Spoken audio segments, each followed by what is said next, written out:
یہ بات ہے جی نشتر ہسپتال کے ایمرجنسی وارڈ کی، جہاں پر ایک خاتون مریضہ دوران علاج دم توڑ گئی۔ جب وہ دم توڑ گئی تو مریضہ کے جو اہل خانہ تھے انہوں نے اس بات پر جو ہے احتجاج کیا کہ ڈاکٹر نے ان کی جو مریضہ تھی اس پر صحیح سے توجہ نہیں دی،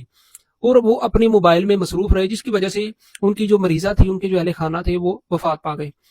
جب انہوں نے احتجاج کیا تو ڈاکٹر ان کے اہل خانہ کا، ان کے مریض کا علاج کر رہا تھا، اس نے بہت گھٹیا حرکت کی، بہت گھٹیا اشارہ کیا ہاتھ سے۔ تصویر کے اندر آپ اس اشارے کو بھی دیکھ رہے ہیں، ٹھیک ہے؟ تو جس کے بعد سوشل میڈیا پر جب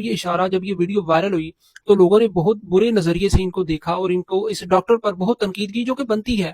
کیونکہ ڈاکٹر کو اس طرح کی حرکت کرنا شوبھا نہیں دیتا۔ ڈاکٹر تو کہہ لیں کہ علاج کرنے والا ایک ڈاکٹر ہوتا ہے جو مریض کی جان بچاتا ہے، مریض کو بیماری سے نکال کر اسے صحت والی زندگی کی طرف لے کر آتا ہے۔ لیکن ہسپتال کے اس ڈاکٹر کی حرکت دیکھیں کہ مریض مر چکا ہے، اس کی غفلت کی وجہ سے، اس کی لاپرواہی کی وجہ سے، بجائے کہ وہ اپنی غلطی کو تسلیم کرے، الٹا اکڑ کڑ غرور کے اندر مبتلا ہو کر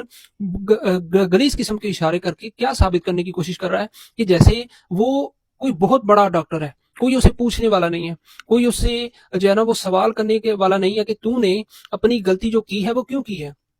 تم نے اپنی ذمہ داری سے غفلت کا مظاہرہ کیوں کیا ہے، ٹھیک ہے؟ تو یہ جب انہوں نے احتجاج کیا تو ہسپتال کے اندر جو ہے نا شور مچ گیا، سوشل میڈیا پر بھی شور مچ گیا۔ اس کے بعد پھر ڈاکٹر کے خلاف کارروائی کی گئی اور اس ڈاکٹر کو معطل کر دیا گیا، یعنی کہ اس ہسپتال سے اس کو فارغ کر دیا گیا۔ تو دوستو سوال یہ ہے کہ ہمارے معاشرے کی حالت بہت بگڑ چکی ہے۔ یہاں پر آپ کسی بھی شعبے کے اندر چلے جائیں، سرکاری شعبہ ہو، تو وہاں پر آپ کو اتنے کہہ لیں کہ برے لوگ ملیں گے جنہیں دیکھ کر، جن کے رویے کو دیکھ کر انسان ویسے ہی کہہ لیں کہ ڈر جاتا ہے، سہم جاتا ہے، خاموش ہو جاتا ہے کہ یار یہ لوگ پتہ نہیں کیسے لوگ ہیں۔ تو ہماری جو حکومتیں ہیں انہیں اس بات پر بھی غور کرنا چاہیے کہ یہ جو سرکاری لوگ ہیں یہ آپ سے تنخواہیں اتنی بڑی بڑی لیتے ہیں، لیکن جو مریض آتے ہیں، جو لوگ آتے ہیں، جو غریب لوگ ان کے پاس آتے ہیں اپنا علاج کرانے، اپنا کوئی بھی مسائل لے کر، یہ بجائے انہیں اچھے رویے کے ساتھ انہیں ویلکم کرنے کے، ان کے ساتھ بہت بدتمیزیاں کرتے ہیں، ان کے ساتھ بڑا برا سلوک کرتے ہیں، بہت برے رویے سے ان کے ساتھ پیش آتے ہیں، ٹھیک ہے؟ اور اس طرح پیش آتے ہیں جیسے یہ کوئی خدا ہو،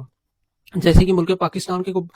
کہنے کے وزیر اعظم ہو، کو بادشاہ ہو بہت بڑا، جو اپنے ایسے کم تر لوگوں کو کچھ سمجھ ہی نہیں رہا۔ ان کی حالت ایسی ہے، تو حکومت کو ایسے لوگوں کے خلاف بھی کارروائی سخت سے سخت کرنی چاہیے، تاکہ سرکاری اداروں کے اندر جو کام کر رہے ہیں ان لوگوں کو بھی تھوڑی سی عقل آ جائے کہ جو لوگ ہمارے پاس آتے ہیں وہ بھی انسان ہیں۔ اگر ہم حکومت سے بڑی بڑی تنخواہیں لے رہے ہیں تو اس وجہ سے لے رہے ہیں تاکہ ہم جو لوگ ہمارے پاس آ رہے ہیں ہم ان کو دیکھیں، ان کا علاج کریں، ان کے مسائل کو حل کریں۔